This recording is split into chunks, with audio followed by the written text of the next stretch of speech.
This is the story of the one. The one who keeps multiple buildings running smoothly day after day. Plumbing that flows, HVAC that hums, cleaning supplies that keep surfaces sparkling. That's why she counts on Grainger. With easy reordering online and 24/7 support, Grainger helps her keep the products she needs on hand. So shelves stay stocked and buildings stay ready. Call 1-800-GRAINGER, click Grainger.com, or just stop by. Grainger, for the ones who get it done. Every team, every topic, everywhere. This is Believe. Welcome, everybody, to another episode of Need Some Introduction. I'm your host, Victor, and on this podcast, we go week to week. We're breaking down a streaming favorite. Just our second episode now, covering this new Disney Plus, Hulu, I don't know how they brand this thing, but available on Hulu and Disney Plus series thriller called Furious. Joining me for the conversation again is Sona. How you doing, Sona? I'm good. How are you? I'm pretty good. Did you guys see that? You did see the Spider-Man movie, correct? We did. And today my son looked at me and said, "You're just like Spider-Man. You work too much." Wow. Yeah. See? Yeah. You didn't know the fringe benefits of taking you. He sees you as a superhero now. Isn't that a nice way to look at it? Yeah. Did he enjoy it? Did your husband enjoy it? How did you like it? I think my son liked it the most. I think my husband and I enjoyed it, but he has come around to my way of thinking that movies are just too darn long these days. And even my son was like, you know, he beats the villain. You think that's it. It's the end. But it wasn't. It just kept going. Yes. And so I think there were really great parts of it, but my overall perspective is that things could be shorter than they are. I loved seeing all the different famous actors that were in there. I didn't realize that two different people from The Bear were going to be in it. So that was exciting for me. It was nice to see Nacho, right, from Breaking Bad. Yeah. I loved all of that. And I've been away from the Spider-Man multiverse for quite a while. So I hadn't been keeping up with all the latest developments in the Spider-Man universe. So all in all, it was very enjoyable and a great summer movie. It's just not really my thing. What did you think? That's why I was curious to get your opinion of it, because I know that you're probably not into the whole lore. You know that, I mean, this is a spoiler for the previous film, but I'm pretty sure everybody's seen that one, if they have any interest in seeing this one, that everyone forgot who Peter Parker was as part of the last. Right. And that's why have you seen that film, No Way Home? I haven't, no. Oh, see, you should see that one because it has all the Spider-Men in it. It's they all come together. Yeah. My husband and my son were talking about that on the walk home from the theater and saying how awesome that was. Yeah, that's like, this one might even be bigger than that. Was shocking, but that one really made $2 billion worldwide because it was just such a nostalgia play where you have literally all the previous Spider-Man in a single film. So, of course, that was a big deal. That film, despite the fact that people love that, of course, and there's the emotional payoff of all the Spider-Man helping each other out, having this grand finale where they have to work together is really emotionally powerful. But I thought that movie was pretty clunky and difficult, even though people love it. For me, that didn't work as well. I have to say, watching this film, and I don't know, maybe it was just the mood I was in, but I absolutely love this movie. You did? Yeah, but I agree with what you were saying. I think it was like pretty perfect, even though they're like shoehorning in, like introducing Marvel stuff, which usually bothers me. I think that at a script level, it's kind of a mess, like a lot of these films are, because they're trying to juggle so many things at the same time. But I actually thought they did a really good job of juggling those things until about the 2/3 mark, like you said, where you think the story's over. So the movie could end at about the 1 hour, 45-minute mark, around there. And then you do have like 45 minutes more film, more or less, maybe 35, 40 minutes more film. But I would say that despite the fact that it does feel like it kind of stops and then it gets going again, it's a little rough, that little pivot. But I thought that the payoff there was actually really powerful. So even that part was one of my, despite the fact that I think structurally it has its issues, it I think like all the emotional payoff comes in that later section. So I really enjoyed it. Yeah, that's fair. The funniest part about it is that walking out of the theater, I was so jazzed. I was like, wow, that was such a blast. And then maybe half an hour later, I was trying to write my thoughts down, and I'm like, I have forgotten most of this movie already. But in the moment, it's like a piece of candy. It's like a piece of candy. Exactly. And when I walked out of there, I'm like, is this the best Spider-Man movie ever? And then afterwards, I'm like, I don't remember half of the things happened in this movie. But in the moment, I absolutely loved it. So, I mean, it's like an amusement park ride. I really did enjoy it. So. Very sweet final moments of that movie. Yes, I thought that Super sweet. The ending is really beautiful, I thought. Yeah. Which, of course, always helps sell the movie. And strong. Right. I also thought it started really strong, too. I saw this in 3D.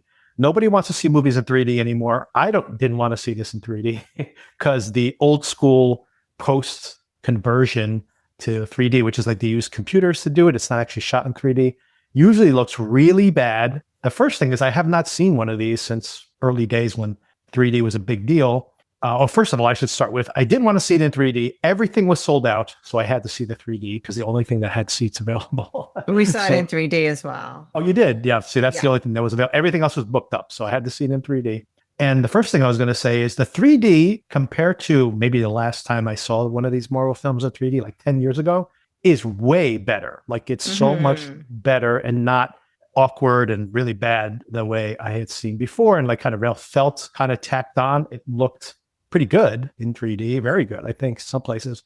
And I also just love the opening sequence when he is swinging through from the skyscrapers, and you're like in his point of view. I can't believe they've never done that before because it is breathtaking. It's like really thrilling. So yeah, I get your point. Yeah. So yeah. Anyway, glad everybody liked it. Of course, it's a massive, massive hit, and will make at least $2 billion. It's a huge phenomenon. So they don't need my pitch, but I did enjoy it. By the way, just as a pitch for the podcast, Darren and I, who have seen all the Spider-Man movies, I actually made my list last night, ranked them all so we can have this conversation. We'll be discussing the movie and spoilers for that movie because we've both seen it, and ranking all the Spider-Mans, including the animated ones, because I do love the Miles Morales films as well, which you should watch also, Sona, but I know that might be a bridge too far for you. But I do think you'd like them. All right, before we get into this new episode of the show, this 4th episode, so we're about halfway. We are, I should say, at the end of this, we're exactly halfway through the season of the show, which is 8 episodes long, and this is the 4th episode called Flash Flood.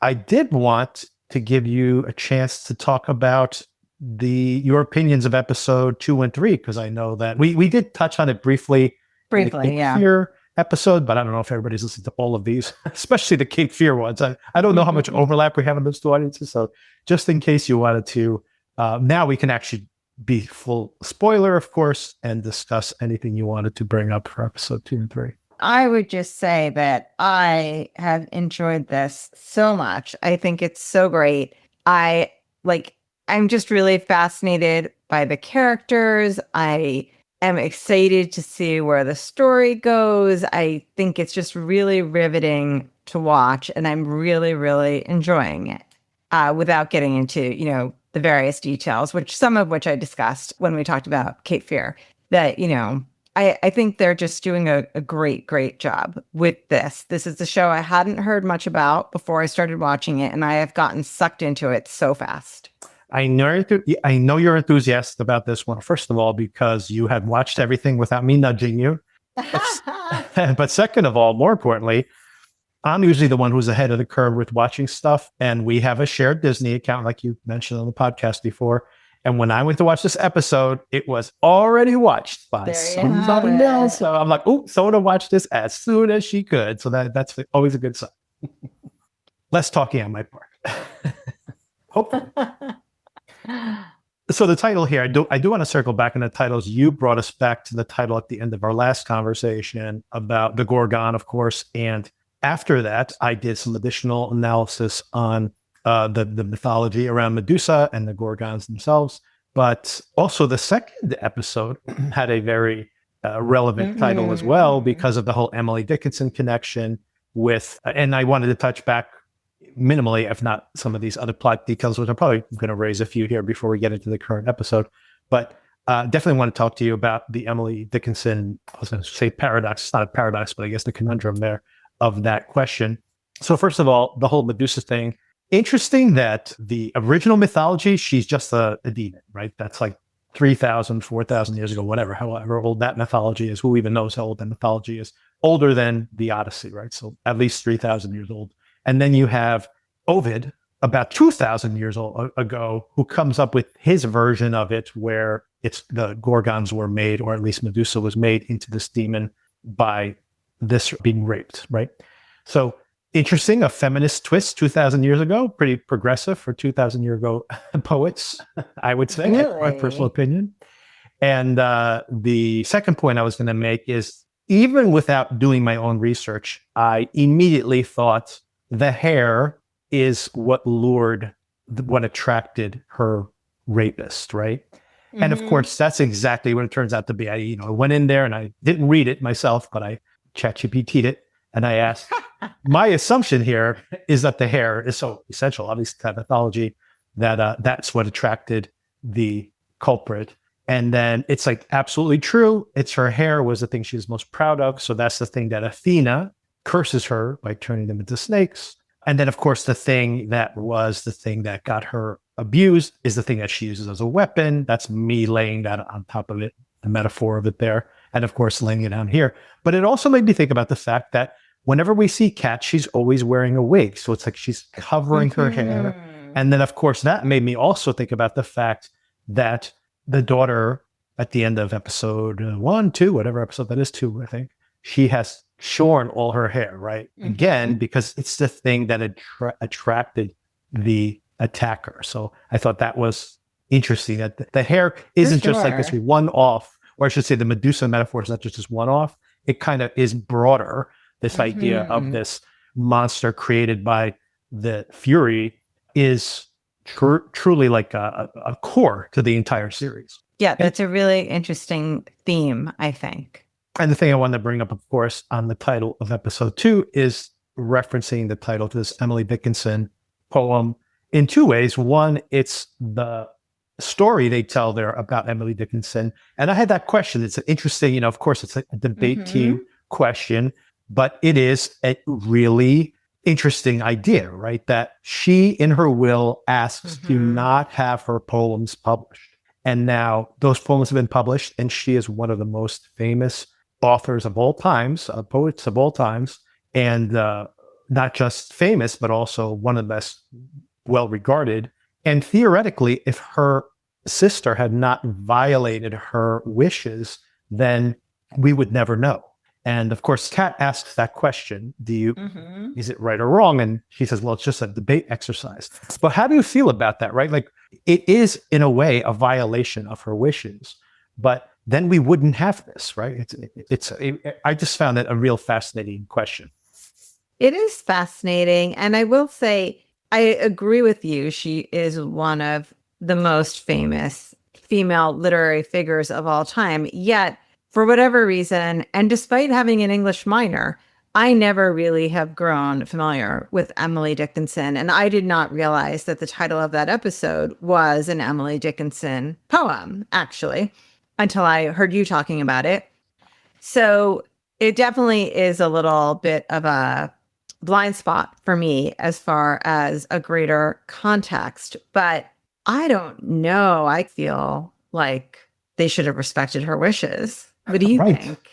But yeah, see, that's what's confusing about it. And I think that's what the show is trying to put you in tension. For sure. Right? For sure. Because we shouldn't, yes, you should have followed her wishes. But then you think about the fact, me personally, I'm thinking not only that we would not have seen her work, but how many women did invisible work?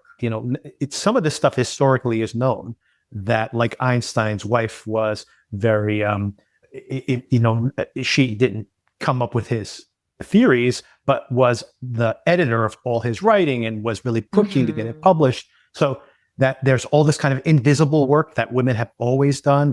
Very famously, there's a whole book that came out in the past 5 or 6 years that talks about Van Gogh's brother's wife, who is the one who like basically created the mythology of Van Gogh and built it up over years through these auctions. And she was very savvy, like basically created the current art market 100 years ago with the way she managed the artwork that he presented. So there's all this invisible work that's happened forever, like women who are editors or writers in early Hollywood, for example, but they're not the ones who have the famous names on the marquees. So that type of thing has happened, and it's in the background, but it's kind of known that there was some. But then it made me think about someone like Emily Dickinson, where imagine there's a whole trove of photographs or paintings or poetry in a drawer somewhere that no one ever saw, right? Just invisible work, like invisible lives. And so maybe there are other women who chose to hide their work away, but then isn't that in a way not only something that the culture at large doesn't get to absorb, but also makes these people invisible when they probably matter. Like they might have in the salons of France have been important to painters in the Impressionist era, but those arts have just disappeared, but they might have influenced the people who we know famously now, right? So it's very complicated because of course she explicitly says, don't do this, but they did it. And we're probably all better off for it, but it is against her wishes. So it's very complicated. And I think that is what the show wants us to think about. Absolutely. Oh, and of course, the specific poem, which I was not familiar with. I did not read any Dickinson in school, by the way, either. But I did, just out of curiosity, read a bunch of her selected works just out of my own curiosity, but never read this poem, not that I remember anyway. But I did, of course, it's very important that they're talking about this specific poem where it's from the point of view of a gun left unattended in the corner that is loaded and forgotten, but it is a loaded gun waiting to go off. And of course, that is Kat herself. Yes. So in the previous scene, Anna kind of catches us up on the investigation up until this point. Of course, we see that Kat had left that photograph with Myra. I don't know, Myra or Myra? I can't remember. I believe it's Myra. And but I don't think you mean the photo of Myra. Myra's the daughter. Oh, right. No, left the photo with Myra, I should say. With Myra, sorry. Intentionally left her a clue, basically, to the police. And in the photograph, of course, we see a girl whose face we don't see. We assume that is Catherine. The girl we see in the photograph using some kind of facial scan is... I want to say Isabelle, but... Isabelle, yes, Isabelle. Okay. I'm actually trying to pull up my notes because her name is definitely in my notes. Jay Easton is there, younger. Now he's dying of cancer and on an oxygen tank, but this was taken a while back. And of course, like you said, Jay Easton, J.E., Jeffrey Epstein. And I think it's interesting. We didn't really talk about this moment in our previous conversations, but you mentioned how much you like this Choi character as a representation of that particular kind of personality. But what do you make, because he's kind of right, what do you make of, it's complicated. He's saying that, agreeing with some of Alice's clue interpretation, but then when she says, we need to follow up on this, we have to talk to Jay Easton, he says to her, why are we following up on that? If this is a clue that leads to the killer, we're taking our eye off the ball if we are talking to Jay Easton, because it's a clue. It's a clue that the killer left for us. So I think he's right to question why a killer is leaving this clue. But this is what's fascinating about it. Alice is equally vested in understanding the why of this killer because, first of all, in her perspective, I think she thinks if you understand the why, you understand the how and the who. But second of all, I think because she has an affinity. And of course, if she can, I think deep down inside, if she can crack this bigger case, which may connect more than we even knew at this point with her own biography, then she wants that as well. Yeah. And I think like so many differing viewpoints in life, more than one thing can be true. Oh, absolutely. So it's not that he doesn't have a valid point. And he also is speaking from having more FBI experience than Alice, who is super, super new. So I think there's also a difference in the policing perspective versus the FBI perspective. And they kind of explain that a little bit more as the conversation goes on, that the police will just, or as the episode goes on, that the police kind of, as soon as they see a clue, they run with it. Whereas Yes. the FBI will sit and think about it for a little bit and think about what it means and all the different options. So I liked all of this. And I don't think that the Choi character is like irredeemably evil, right? Yeah. He's just that type of guy that when you're a woman in a mostly male environment does make things harder for you.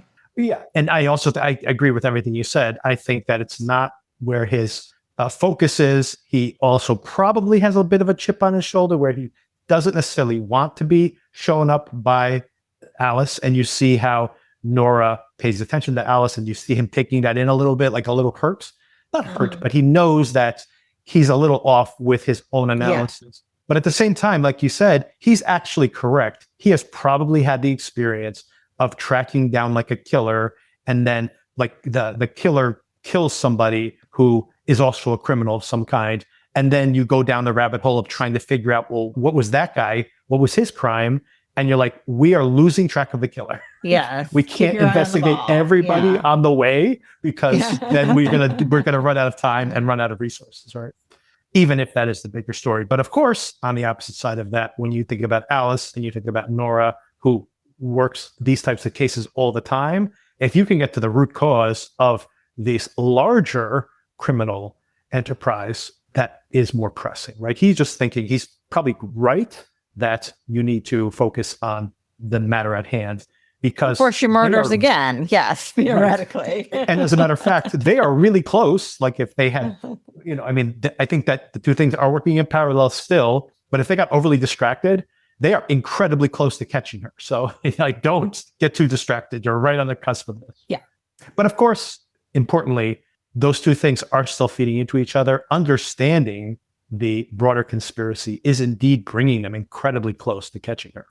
And then I have a question as like, what do they do for the next 4 episodes? But I guess we can speculate on that at the very end, because there's a version of this where they catch her next week. I don't think that's going to happen, but there's a version of that could be the case.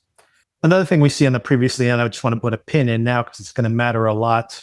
The show works so thematically that these things kind of are sprinkled throughout the episode. So I kind of introduce them because they feed into all these other observations.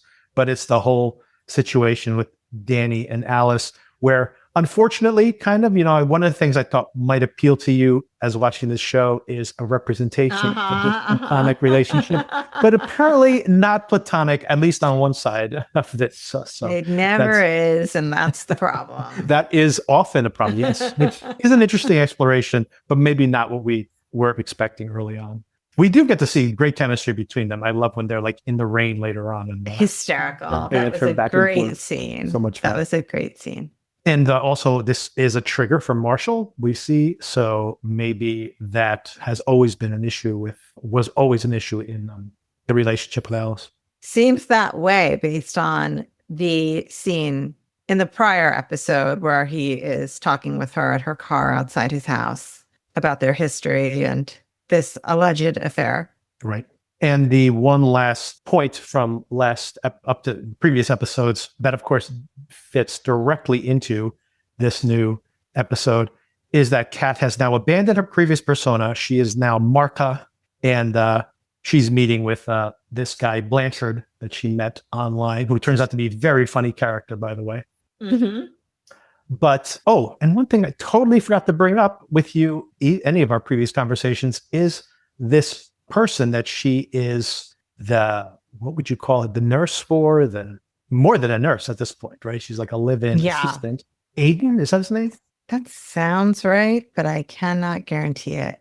My apologies. This actor, by the way, giving a really great performance. Mm-hmm. Apologies for not knowing the character's name off the top of my head and the actor's name. I'll do better next time. I didn't realize how big a part of the show he would become, but what do you think about this character? I was kind of fascinated by the relationship, especially now. Even last time, I was like, there's a tenderness between them. But when we see this episode, we got to talk about what happens later on, because is it because he is not a physical threat to her at all, that she's allowed to be emotionally available to him? What do you think? Sorry, I got distracted looking at the cast here. It might be Alden. My Alden. photos aren't loading, but it might be Alden because that name is very close.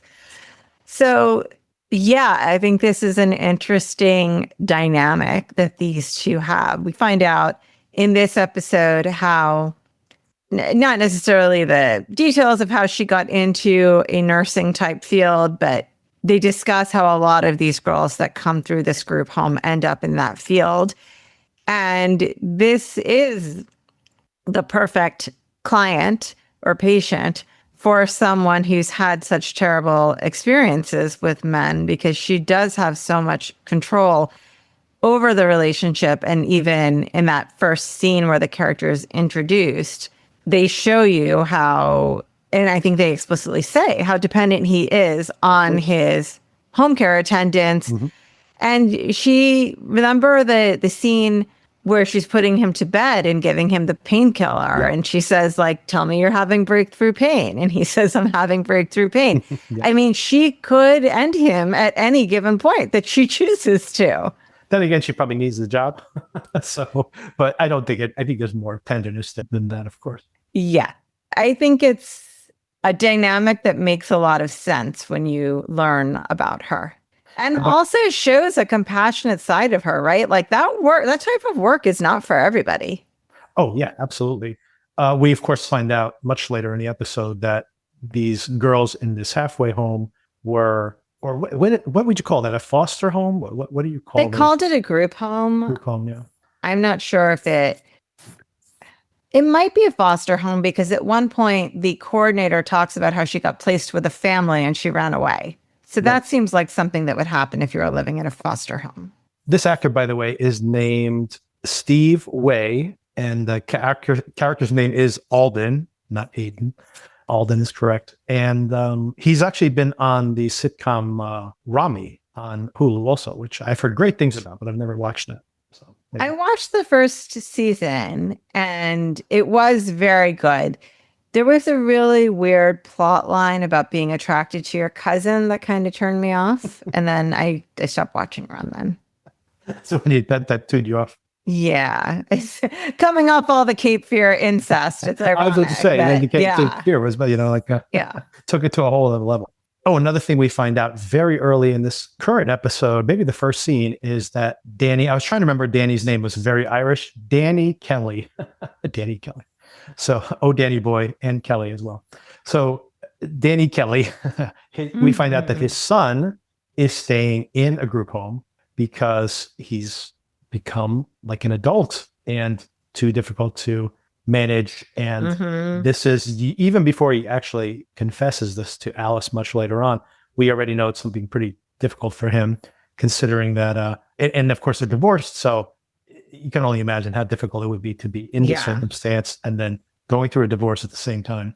And then, of course, it makes you wonder if, was the unrequited thing with Alice part of the reason for his divorce? Lots of questions. But these people on the show, by the way, like all of them, deeply, deeply messed up. And some of it is because of like things that happened to them when they were younger. Some of them just because life has dealt them a really tough hand. Not the rich ones, though. Not as far as we know. As far as we know. Blanchard, for example, is just a screw up. Okay, so then we see Kat on a date in her persona and a black wig. I think she looks great with the black wig, I have to say. She does, yeah. Of all the different wigs she could wear, I think I like Right. it the best. Yeah, a little bit of a Betty Page thing going on, but better than the red, even though her hair is kind of red, her natural hair. By the way, this actor uses they, them pronouns. Someone on Spotify mentioned it to me. So most of the time, if I'm saying she, I'm talking about the character, but I will try to Gotcha. Okay. attentive to that. What did you think of Blanchard's idea of allowing free buses? Because free buses are actually cheaper. This is, I don't know if this is supposed to be set in the absolute current New York City, but this was a big piece of our current mayor's campaign, was that he would have free buses.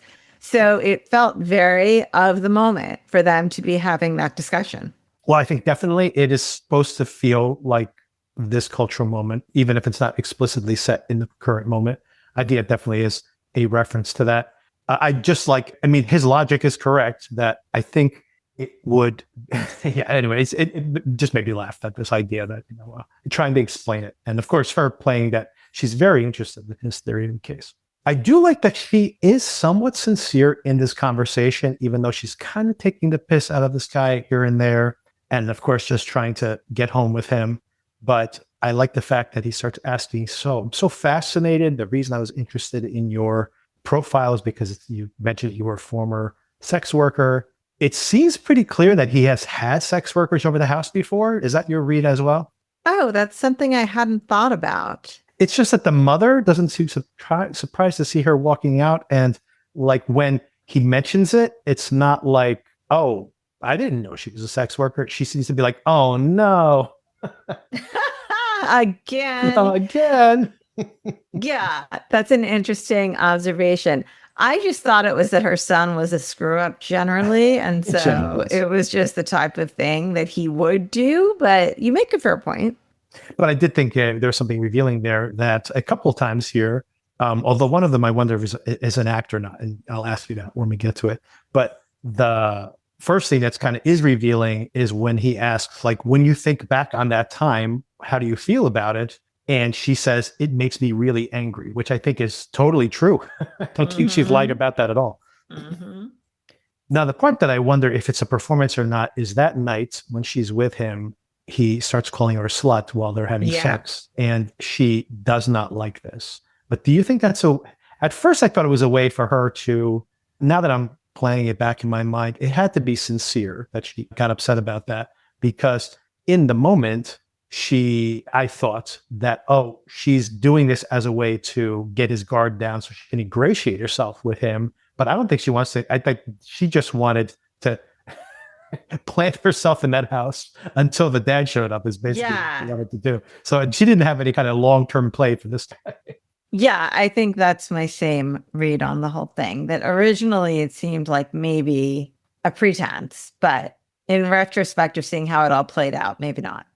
And he happens to just live at home with his family. How do you think she sussed this out? Or do you think, because in one version of this is totally by magic, she targeted this specific guy, and it happens to have a son who still lives with them, although he's 27 years old and apparently doesn't have a job. I'm not sure.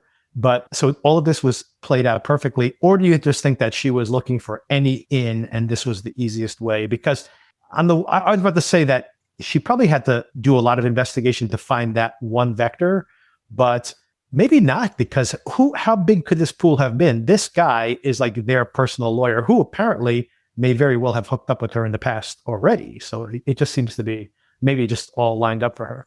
Yeah, I assumed that she was targeting the attorney, as she has been, like, closing in, right? And realized that he had a son, and then set herself up to be in this position. And then on their date, she kind of slips and says to him, oh, and you live at home with your family. And he says, oh, did I tell you that? And she said, oh, I saw it in your feed. Yeah. Which may be true as well, right? He might have posted something that helped her confirm that was the case. Yeah, it is interesting though, in fact, she almost slips there.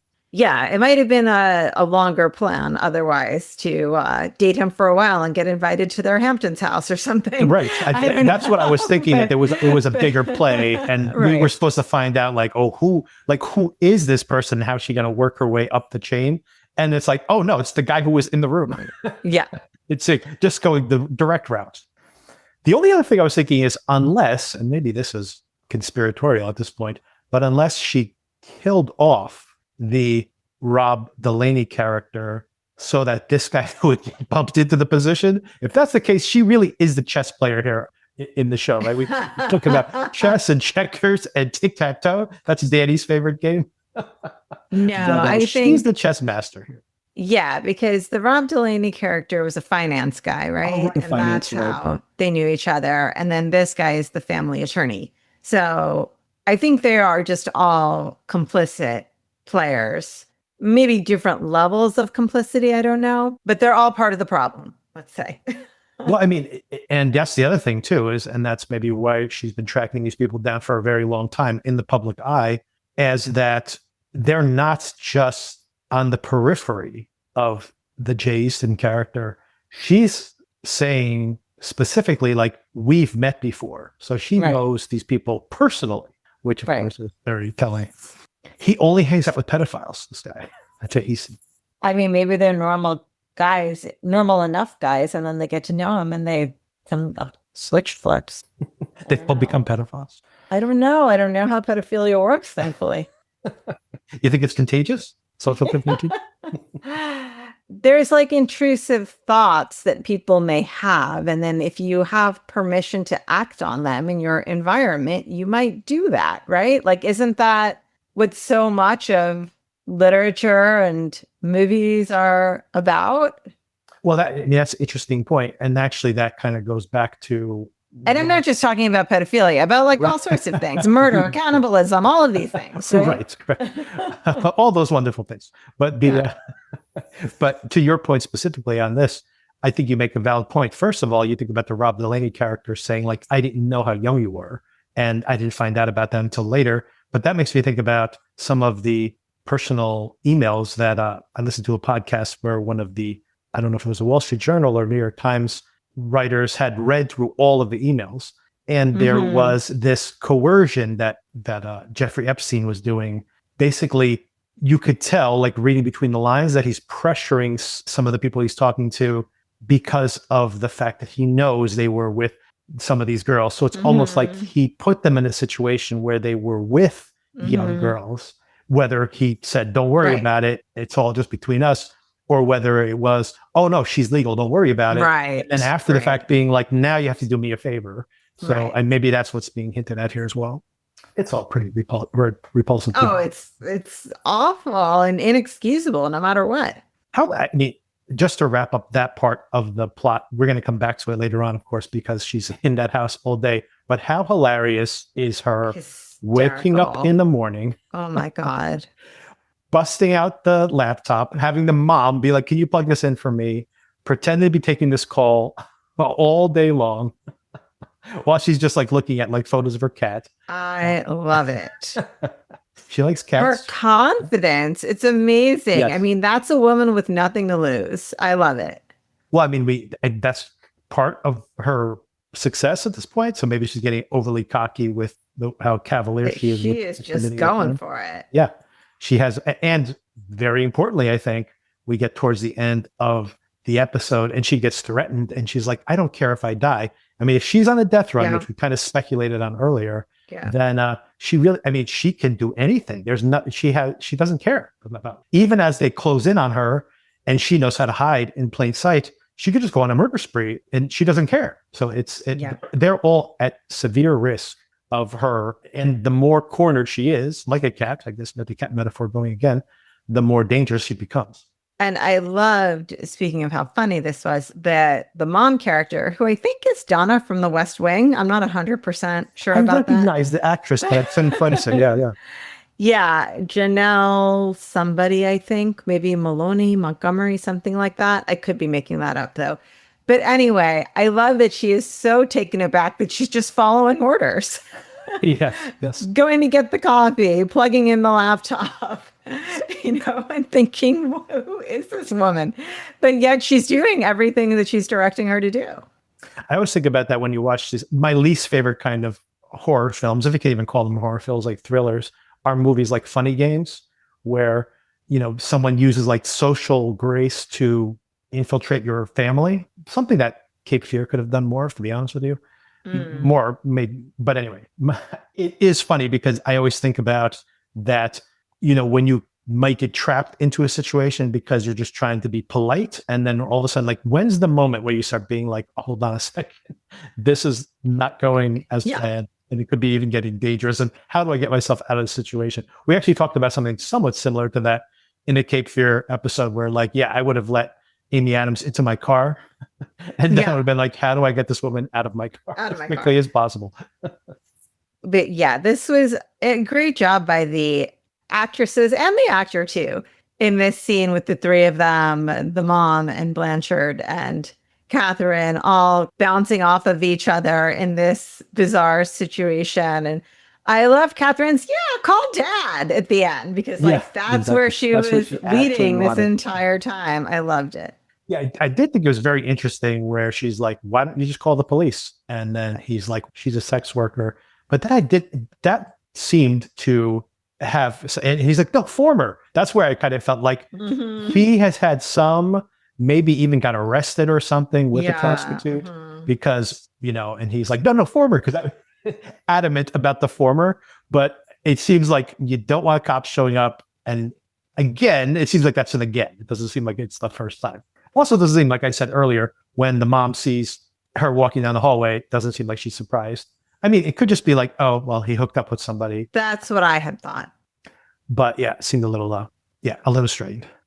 Meanwhile, also having an interesting date is Alice, again, with her soliciting abuse on some S&M site, I would assume. My first question is, again, I mean, last time it was the same thing. The guy sticks around for the beating and then she loses her interest. And then I thought, I'm pretty sure that's what happened here too, because when we see her later on the phone with Nora, she's in the exact same clothes. And it doesn't even look like she's like getting dressed again or something. She's like, looked exactly the same as before, except for the busted lip. So it seems like she's there for the beating and not for the aftermath, which is very odd. This piñata play. It's odd, but it makes sense as a woman who's trying to take control of a situation that she didn't have control of previously. Nora's drinking at 3:00 in the morning when they get into the clock. She's drinking at all hours. Right. And she's also seems to have had this kink, have some familiarity, at least if it's not a kink, then at least had some experience with this herself. So again, this interesting, I mean, I don't know how common this is, but an interesting like self-punishment for these poor women. Hey, but you know what? If you're not seriously physically injured, if that's how you get your rocks off, consenting adults, but I don't think my gut instinct here is that this is not coming from a positive emotional place. Yeah, agree.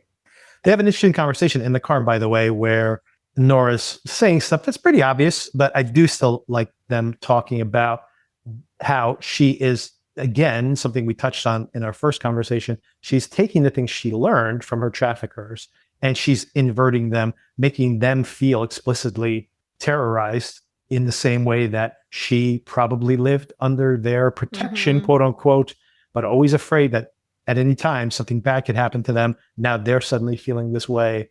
And the way that they taught her to change her identity and hide and don't answer questions and, evade the police so that they wouldn't have any blowback. Now, of course, that's allowing her to sneak up on them when they least suspect it. And it's a fascinating reversal of all that power dynamic in general. What did you make of some of this coaching that Nora gives her? She has these cropped in photos, which of course touches back on some of the things we like playing checkers versus chess, and explicitly what Danny ends up doing in the questioning room later on. But the fact that she has those pictures cropped in to show the girls, and she's like, why did you do that? And she says, you never show everything you have, especially when you're going after someone like a big shot like this. And I like the metaphor she makes where you don't pull the trigger until the gun is like against their forehead. That's when you let them know exactly what you have. It reminded me of that phrase, if you're going to shoot at the king, you best not miss, or however it goes. Yeah. That it makes sense too, just because people are very suggestible as well. So I think it makes sense to show them photos out of context to see what they say, whether they lead you to that same context of the photos or they lead you in a different direction, or in this case, lead you nowhere at all. Right. Well, I mean, some things come of it. Specifically, they do make some discoveries here, but I guess that comes more from just doing not this initial, what does she call it? Brickwork? Not this initial brickwork, but it comes later. Yeah. I like when she takes her back to the office and there's this she went to scan this girl's face through any of the images using the AI to age correct, even against younger photos, as disturbing as that seems, that she comes out and she goes, like, congratulations, if you get to have my job someday or you come to this department, you're going to have the key code to that room, which, and there's this ominous zoom in while she's listening to her talk, the camera is just zooming in on the keypad itself. Yeah. Of course, Alice is staring at it. Like, once again, like, sometimes knowing too, you can know too much. Sometimes it basically comes down to. For sure.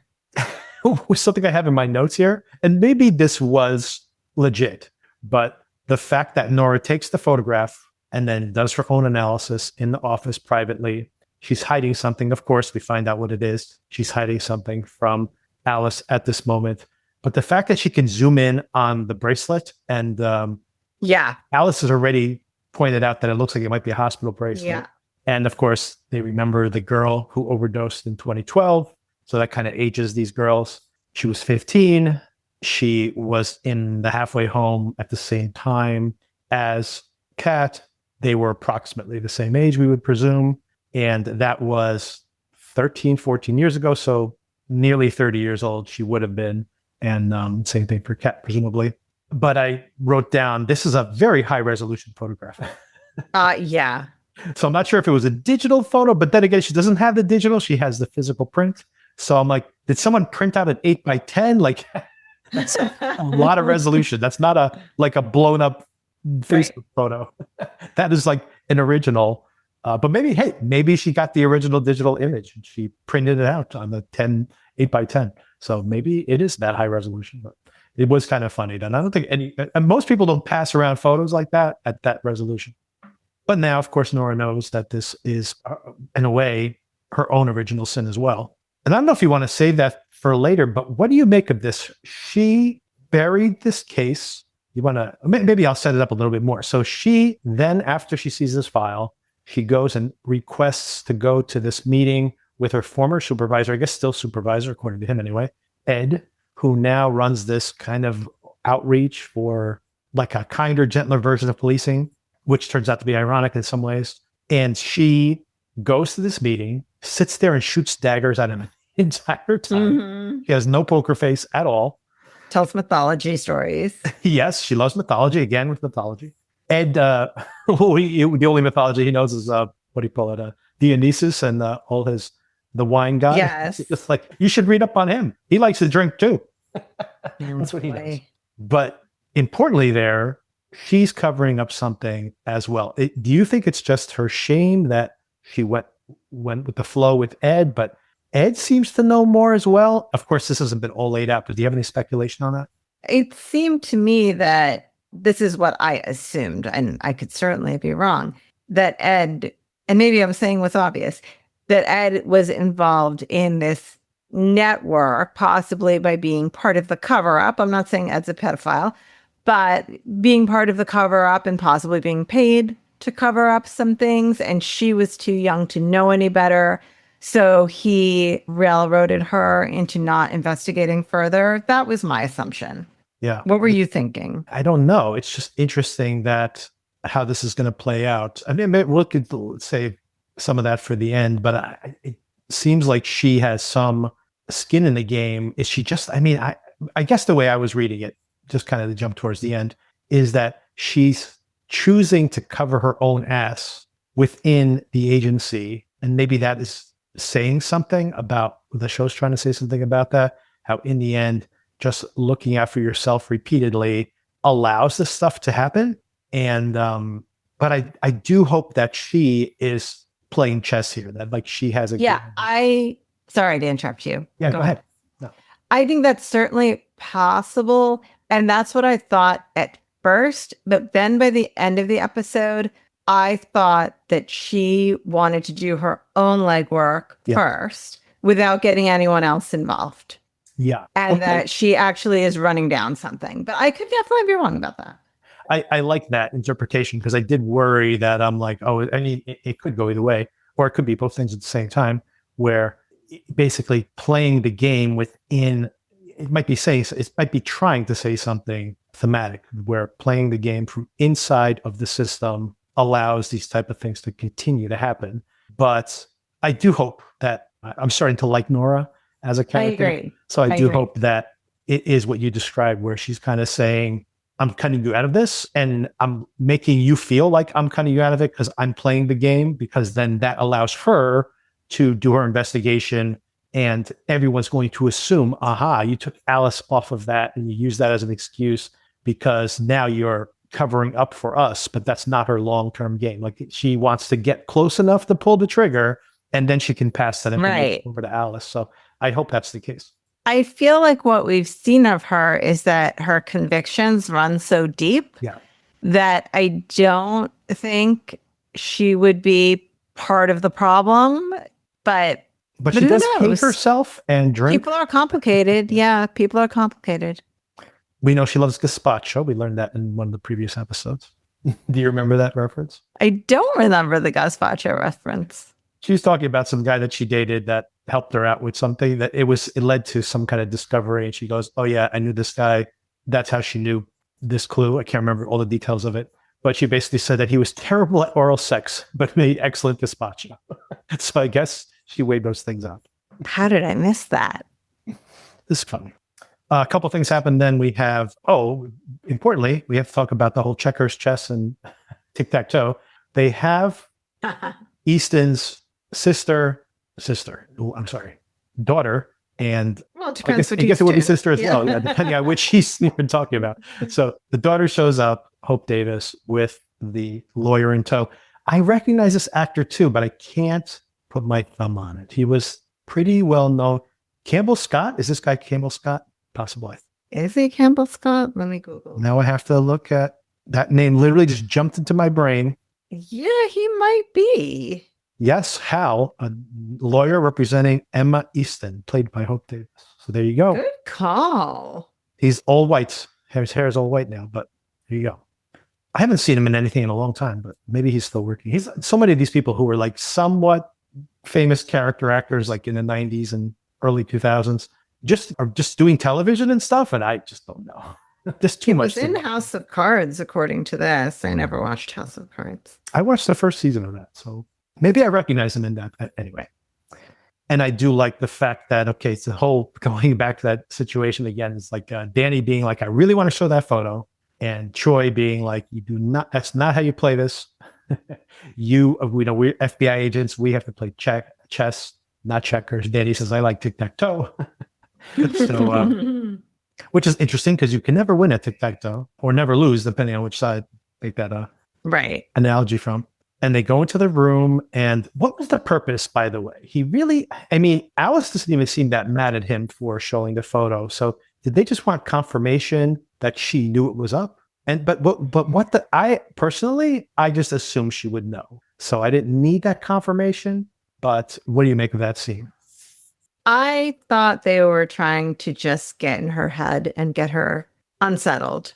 The problem is they're not close enough to her. Like traditionally, these type of police procedurals, you'll let someone know what you have on them. And then because you're so close to them, you can see them flip out, right? Yeah. And, but they're not really watching her. So not sure. Although, we have to see what happens next week. But when the person who was in the room with you becomes the next victim, questions are going to start getting raised for sure. At this point, they head up to Albany, which is the group home where she lived. And in parallel, of course, turns out, big surprise here. I didn't see this coming at all. I'm like, who's the dad going to be? Who's the dad going to be? It turns out to be Hal, this very lawyer, the Campbell Scott character, who shows up.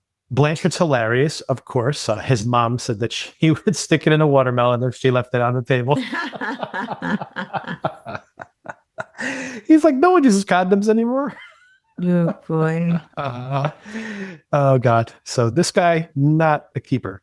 But she is, of course, she's playing chess, and she's gotten exactly what she wanted. Hal shows up. He says, I'm going to walk to that room and tell your wife exactly how I know you, unless you say you're going back to work and you're escorting me out of here. And then I have a question for you. What does she shoot this guy up with? This, of course, importantly, in that elevator ride, he threatens her. And she says, I don't care if I die, which is her trump card for sure. What does she shoot this guy with? Is that just fentanyl? Because he's very compliant at that point. She's just taking him right out of there. He's also like 1.5 feet taller than her.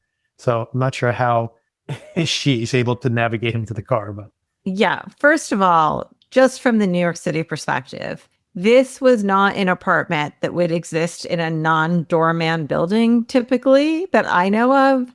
And this is not a family that would exist in a non-doorman building from what we've seen. I mean, sometimes like those Upper East Side older buildings, I can buy that 2 apartments got combined and now they have this huge apartment. Okay, but this family would not live without staff, what we've seen of them. Good point. So I did, because I was wondering. Is it their No, because she had to take that elevator down. So I don't understand that just from a practical perspective. As they were in the elevator, I was thinking, how is she going to get past the doorman? What is she going to say? And then her car was parked right in front of the building, so she didn't have to go that far with him, which also seems very unlikely. Anyone who's found a parking spot in New York, like I thought, like, oh, did she drive to this date and then she drove them to Blanchard's apartment? I don't know. But these are all logistical. Unless it was his car, and then he parks in front of the building, and she scoped this out. But there is a lot of yada yada, like you said. I mean, the guy would have a garage spot for sure. So I don't know. But again, I enjoy this show so much that whatever. But these are just things that flagged for me. I assume fentanyl is her drug of choice, and she just knows how to dose it so well. You know, in that first episode where we see her preparing the shot, I thought, God, like she's really good at that. She's done it really fast. As someone who has injected myself with drugs for IVF, I have like a little laboratory set up with like, I have the light on really brightly and I have my alcohol wipes and I'm like very carefully looking and clicking out the air bubbles. And she was just an expert, which made sense when we learned that she is a home care attendant, that she has become very, very good at doing this. So I can buy that she knows her fentanyl doses and she knows how much to give to keep someone out of it, but maneuverable. I just assumed she was injecting him with devil's breath, like in Cape Fear, because she could get him to do anything she wanted after that. Also an option.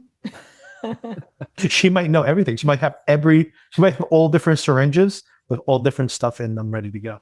It is very funny though. Like she's instantaneously, I mean, this scene, I gotta say, is the one time I've bumped on the show. Everything you just outlined, he immediately reacts to this, but it doesn't like knock him out where he collapses on the floor. She's so perfectly dosed that she can lead him out of the building.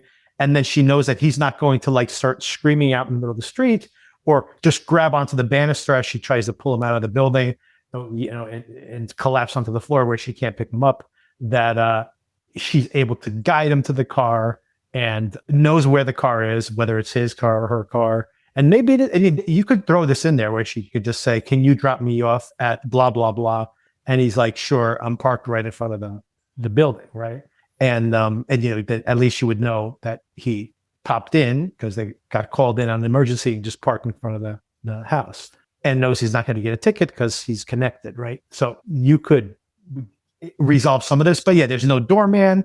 They live in a walk up? I don't believe that for a second. No, it was an elevator. They were in the elevator, right? But there's also the stairs. So like, is the elevator only to the penthouse? And then why is there not a door person, right? This family is just not a family that would live without staff. For sure. Agreed. Even if it was a part-time doorman, those are the daytime hours that a doorman would be there. For sure. But maybe she scoped this whole thing out ahead of, maybe she knew all of this. She may have scoped all this. So, she may know that he parks in front of the building and yada, yada, yada. She may know all that. It's still, you know, does she know exactly what time she wants to get kicked out of the house because that's when the doorman's not there? Seems to be a little too convenient. Yeah. Unless who knows? Maybe we're wrong. Maybe they thought about all this, and the next episode they'll be like, "This was really well planned." She even knew when the doorman was on his lunch break or something, right? Like maybe it's that well calculated. Who knows? And of course, if she had a partner of some kind who would distract the doorman and park the car outside, but she's doing this all by herself somehow. It's pretty remarkable. And of course, when she's driving away with him later on, she is so excited. Like that was actually a very cool moment where she kind of is like, "I can't believe that it worked. I can't believe I got away with this." So that's kind of fun. They make that point too about how these girls have every single aspect of their life controlled, when they can eat, when they can sleep. So I can only imagine the high of having power over people that had that power over you. Then we have this very entertaining ride up to on the way up the Albany home, but then on the way back down as well. I did find it interesting, I guess, because we find out in the middle of this, he starts asking Alice questions about why she enjoys getting hit. Good question to ask. A very personal question, though. And then he wants to get to the bottom of it. And I guess we haven't gotten there yet. She doesn't want to get into that yet. She just, at first she's like, ask me anything. And he starts asking her. She's like, I don't want to answer that. So she turned around pretty quickly on that, but understandably. But when they get to the actual foster home or the group home, it's interesting that he kind of feels stunned that, these girls just ran away, let them just run away. And then, of course, that makes perfect sense because his son is currently in one of these and can only imagine that you're assuming or hoping anyway that they're well supervised. And the group home, the woman who runs it, says, I have 20 girls who all want to run away. Like, what can I do? Like, there's if she's like, if you could solve this problem for me, that would be fantastic. Yes. So, we have a skeleton staff, and if you have 2 or 3 people minding the place, and these girls want to leave, what are you going to do? She had a couple of very important points here. She had a boyfriend, turns out to have the same name and presumably the same person, who was the first guy who died. She was very close friends with Catherine. So now, boom, we got her name. They're closing in. They train people to be nurses. Of course, that explains if there's any question, like, how could she possibly fake these drug overdoses? Have gotten into this field. Yeah. She can get access to the drugs, and she can inject them in a way where it doesn't look like they were arbitrarily injected. She's good at it. Remember in that first scene with Alden, he says, I never even feel it. I don't even feel it when you do it. Exactly. Because she's done, she's an expert. Although this attorney guy definitely felt it. Yeah, well, you're getting the syringe right into your thigh. I think she'll notice that. No subtlety to that at all. And the whole, this is serious torrential rain on the ride back. There's no joke when she warns them that they can have, we had just flash flooding last night. So there's like no, you can't even see out the window, which of course. It takes your breath away. Like, it's overwhelming. And that it's funny too, because as they're driving, I'm like, you got to pull over. And of course, that's exactly what they end up doing. I know. I was thinking the same thing. What are you doing? And I have been in that situation where I'm still driving and the rain's coming down like that. And like, I probably can't do this. I don't think it's possible at this point. This is wildly dangerous. Yeah. You just have like just the headlights in front of you to keep, hopefully you can see them. If it's during the day, forget it. You can't see them. Oh, we see, importantly here, we see that going back to the conversation in Albany, that they have a box that they make like a memory box, which then explains something that was kind of a creepy detail that I did not talk about at all in our first conversation. But the fact that Catherine has like these bejeweled drawings of these, and like, she has fairy princesses and stuff in the current box that we see that was left behind by, I forgot her name again. What was her name? Isabelle, right. But we see that Catherine still keeps like this box of these pictures, and she puts little jewels and stuff on it of the people she's murdered. So that's her memento box. They say, I think to end up in this home, you must have had some sort of trauma before you got there as well. But they do say that when people are kids and they have a really awful thing happen to them, it kind of freezes them at that age. Yes. Yeah, there's definitely arrested development going on here, I think. And you see how definitely like bejeweling these pictures of these people she's murdered is pretty childish in a way. So yeah, I think that's definitely what we're seeing there, that they're all trapped in this particular cycle. And one of my favorite scenes in this kind of funny moments, one is of course her trying to light a cigarette, going outside and trying to smoke, and like, what are you doing? What are you doing? That was pretty funny. But even earlier than that, I like when she's leaving Nora, like that long voicemail. And then he starts ask her about this, ask her about this. And she goes, it's a voicemail. Like, you're not going to get any kind of feedback from the voicemail. Sorry. And then we get to the very end of the episode. Marshall goes to visit Nora, tells Nora about Alice showing up, pulling the gun. Now, of course, Nora uses this as a way to get Alice off the case. I do love that little, this isn't Google Docs, but I love when you are actually in a Google Doc that's shared and you can see the people seeing or editing it in front of you. So I like the fact that they can see that they're both seeing each other and they're having this conversation. At first, it's interesting when Nora's having the conversation and knows full well that Alice is in the document as she's telling her this. And then, of course, as she scrolls down to the bottom, she's like, you're taking me off this case to protect yourself. But again, we speculated on that. Maybe, maybe not. I have hope for Nora. Yeah, I feel like she's just playing it super close to the vest. I hope that's the truth. What do you think is going on with Marshall here, though? I mean, of course, Nora's not an idiot. She's using the Marshall revelation as a way to get her off the case. But she's overtly telling her, like, I'm not threatening you. I'm saying you need a break, right? She's making it sound like I'm doing you a favor. And maybe she is, but for a different reason. Like you said, maybe she's like, I'm going to do this investigation. I might get on the wrong side of this. And I want you to be clear. So if I get shut down, I still have you as my way out. Right. And I hadn't thought of it that way, but I think that's more or less the theory you were making, which I think makes sense because. Well, I didn't articulate it that way. So I assume so I appreciate you articulating it. I'm not sure mine was such a fully formed thought. But I think it makes sense in that regard because could you imagine the two of them are in the case together and they're like, we're shutting you down. Right. Now it's the only two people who are in the know are cut out, as opposed to, you cut her out. You say, we burned bridges. She's bad mouthing her, saying she's out to get me. So they're like, good. They're not in cahoots anymore. If she gets too close and gets shut down, then she knows that she just drops a folder on Alice's desk and she's the big up. She's all caught up. And I do hope that's the case. I hope it's not just a cover-up or more cover-up. Oh, yeah. But what do you make of Marshall, regardless of what Nora ends up doing with that information? What do you make of Marshall going to her and telling her this? He's just an awful person, isn't he? It really is messed up because, and by the way, I mentioned this in my solo commentary last week, but I love the casting of Jake Lacey in this role because he's always that guy. Exactly. And you always wonder, like, well, is he going to play this version of Jake Lacey or that version? And like, oh, it's both versions, which he does a lot of times actually. But I do like the way that he turns around from like that empathetic version of himself and then turns it around. And I didn't even think about this until I was doing that commentary last week. And I realized like, oh, that, a lot of this stuff can just be like, men are bad is one interpretation of this show. But I did find it interesting that his psychology comes from his mother. His mother does the same thing where it's like, oh, honey, I just want to look out for you.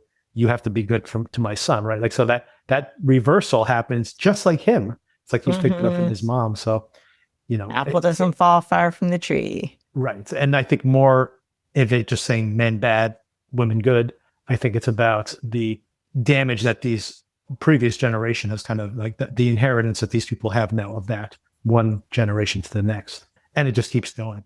And then two really big things happen here at the end. And I got so many questions for you on these if you want to speculate on them. First of all, when Alden proposes to Kat and the other healthcare worker is there and she's playing the romantic music for them and he asks her to be his girlfriend because he's in love with her. This whole scene was really bizarre. Like it didn't, not that it could be very complicated. There could be real feelings there, like we speculated on before. It just felt like it was in a tone different from the show. So I'm like, is this really happening? It felt like it was not. Yeah. And it felt weird that the other healthcare attendant would go along with that. Yes. Right. She's there. She's so excited. It's so romantic. And she's playing like, really? Yeah. That's very odd. All of that just played out in the overly comedic tone. And it just didn't fit in with the rest of the show. I agree. It didn't fit. I'm not sure if I would call it comedic, but it was definitely discordant. And it didn't fit. I agree. And I was like, but I do think maybe he knows what she's up to and he's like, marry me so I can't turn you in. We'll have a spousal privilege. I don't know. That was one aspect of it, but I did find it interesting that if she was going to be, and then that's the other version of it too, is to say that she is purely manipulating him, like saying like, great, I'll just go along with this. You're not a physical danger to me. We could get married and I can OD you and then inherit all your stuff. And I have a place, or minimally, I have a place to live. Right. It's nice and clean for like passing on property and money. But the thing that made it feel like it's legitimate on her side too is that she says, "Oh, I can feel my fingertips again." So this numbness she has in her fingertips now, I thought it was a physical thing last week. Now I it thought seems so to too. be psychosomatic. And it doesn't seem like she's just saying this to get his, like, I don't think that's just something she would randomly share with him. It's a weird thing to share with someone who you think is your mark.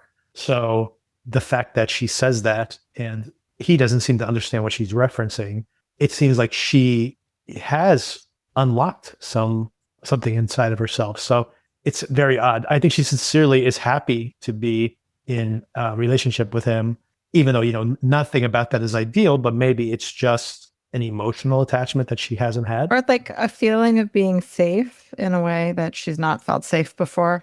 Yeah, she has a place to live. Yeah.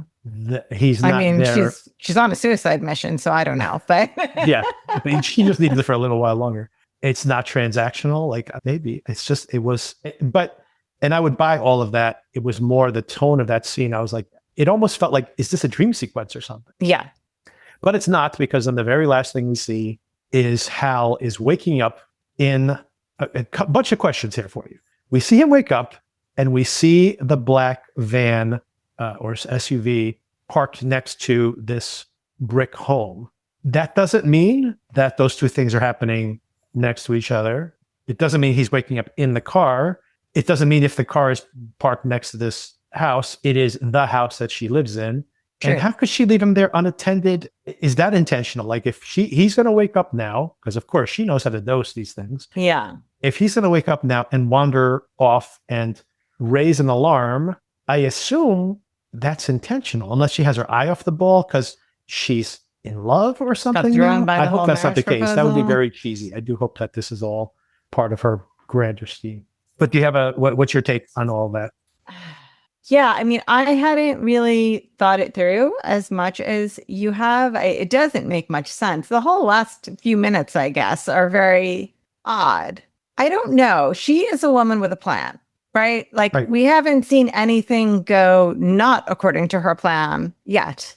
She seems to have thought out different contingencies and be prepared for them. And I don't know. I feel like everything she does is very purposeful.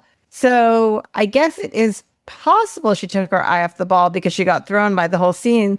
But what was she planning initially then? She had to have had a plan. Right, exactly. Maybe she was just stopping in to get something, and then she ended up being there longer than she expected. Is She that got possible? waylaid. Yeah. That's not the case. Like there's one version of this where he wakes up, goes into the house, and she's there, and she's like, "Oh, I'm so excited." And then that leads to, the beginning of the end of the show where she's now on the run because he walked inside and she's not going to murder him in front of this other healthcare worker, or maybe she will, and now the gig is up. I would prefer that there's some. Now everybody has to die. Yeah, now you're going to kill everybody in the room now. No witnesses. But I mean, she could get away with that, unfortunately. Not unfortunately, but if she's on a death run. Well, fortunately for them, yeah. Nice. But if this woman doesn't show up for work because she's like, "I'm sick," and she's like, "Oh, I'll watch him. Don't worry, I'll do double shifts just until she's okay," and he disappears. It's not like he has a huge social circle, I would assume. She could just live there until she wanted to, until this is all over. But again, that's not really what I want to see either. But it is possible that that's exactly what happens next. But I hope that's not the case. Anything else you want to bring up? Any other speculation for next week? I'm thinking. I don't, you and I watch things very differently in that you, I feel like, are always thinking a few steps ahead of how the plot will develop. And I always just like to find out as it's happening.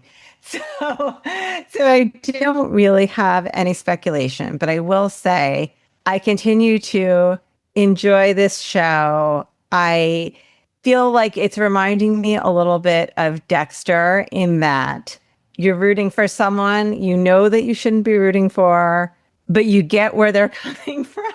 They're taking out bad guys, so that's the you kind of want to see it work out for them, and I like that feeling. I like that kind of show. I love Dexter so much, the original version of it. So I'm really loving that.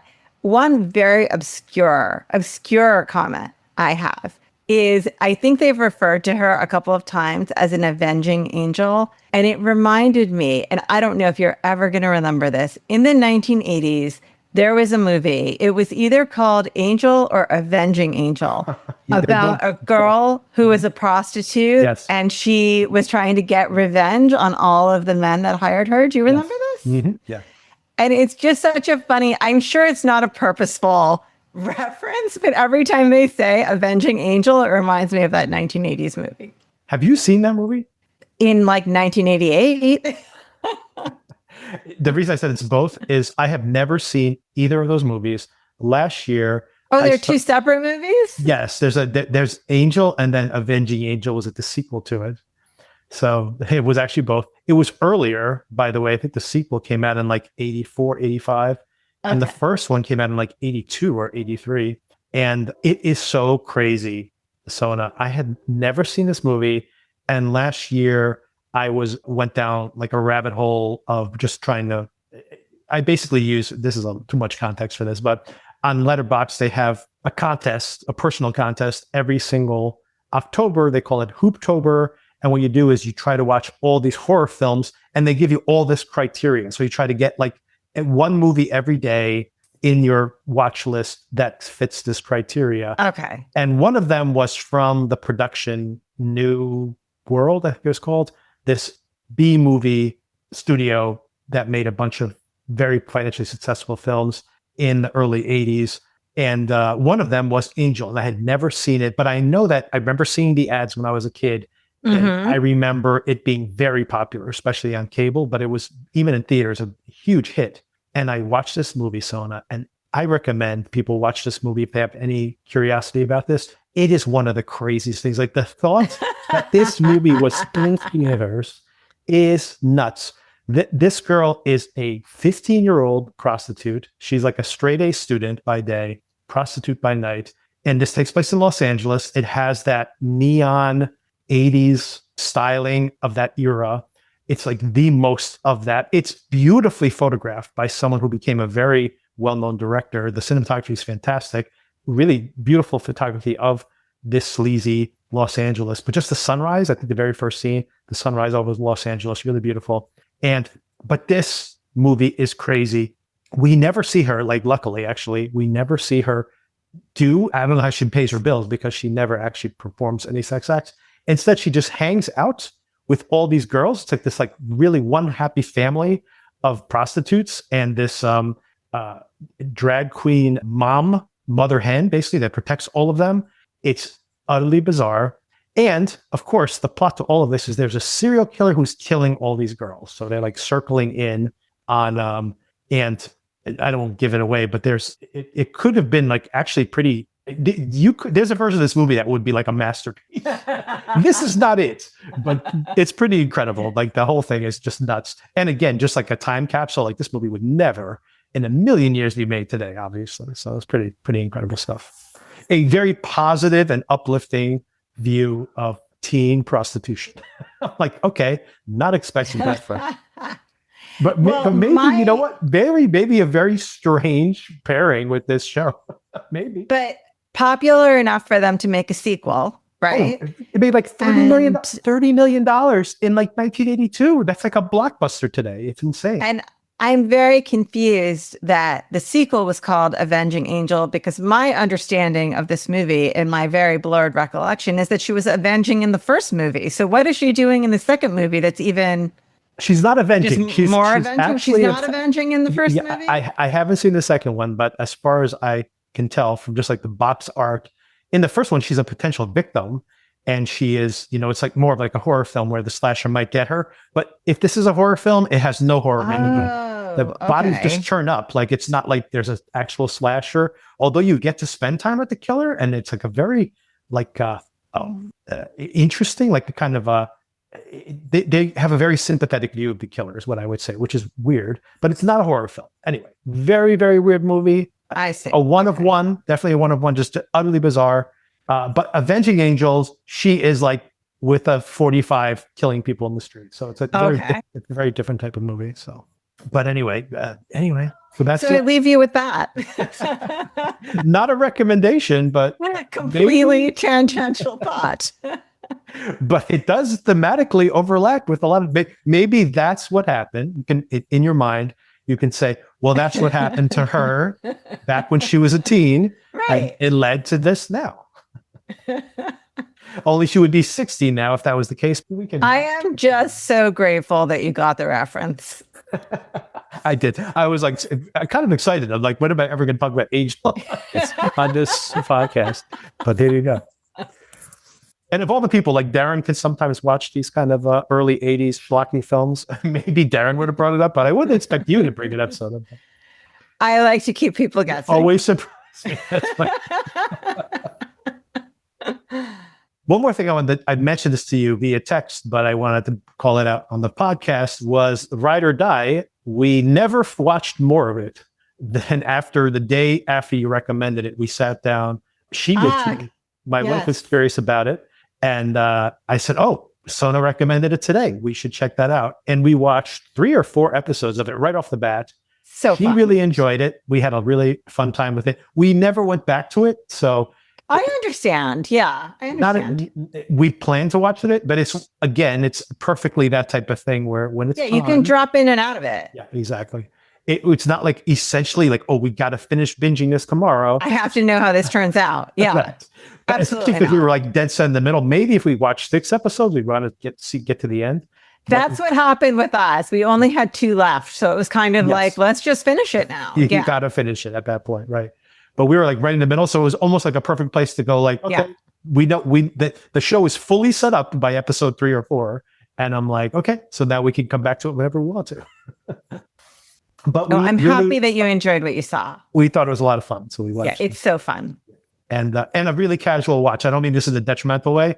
Like, no, not at all. Dinner, we're popping popcorn. We don't even pause the show. We just walk in and out of the room. Yeah. Like that type of watch. Which, perfect, by the way, that low stress watch is sometimes exactly what she wants. Furious is not a low stress watch. Like, oh my God. I literally walked away because like the ads were on, and I came back and missed like 10 seconds. You got to of the rewind show, it. And I had to fast forward to like before the commercial break to like reorient myself. It's not a casual watch at all. So. Yeah. As my kid would say, you got to lock in. Got to lock in. Exactly. Yeah. Lock in. It's harder and harder to lock in. So I like a show it really forces you to. I like when a show forces you to. So. I agree. All right, so we will be back next week with episode 5, an episode called Pick a Sticker. Pick a Sticker. I'm not sure how deep that will be, but who knows? This show has always that. I want to find out.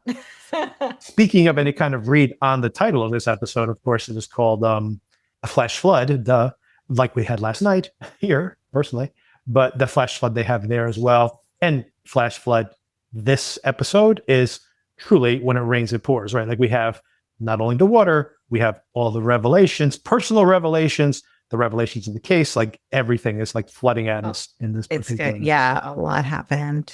And but no literary references that I know of. Maybe there are, and they just didn't pick up on them. But as far as I know, they're just talking about all that read. All right, Sona, thank you again for the conversation. Thank you. And I'll talk to you soon. Talk to you soon. If you like the show, please take a moment to rate, review, and subscribe. It really does help the show to grow. Thank you for listening.